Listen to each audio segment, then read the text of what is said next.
Gear is an overhead military action-adventure stealth game that was originally released in 1987 by Konami for the MSX2 computer system over in Japan.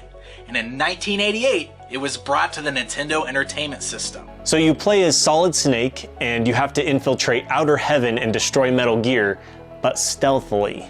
Getting into fights in this game is even more deadly than it is in later entries in the series. You do not want to wake up guard dogs. You do not want to alert any sort of guards at all. It's not the most transparent game in knowing what you need to do. Kind of like Zelda where you can kind of go everywhere, but Metal Gear was, you had a set goal, but just different ways of approaching it, and that just blew my mind as a kid. I love that. You know, you had binoculars so you can see the next screen over. That's a cool concept, right?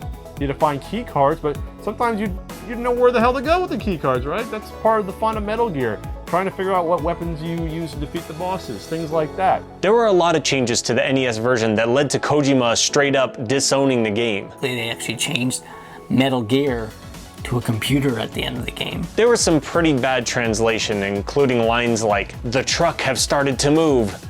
If a guard feels asleep, you should probably just let that guard feel asleep. Interestingly, for games at the time, especially on the NES, cigarettes were an item that you could use. In fact, I think it's the only item that you start with. Yeah, and eventually had a sequel on the NES that wasn't really...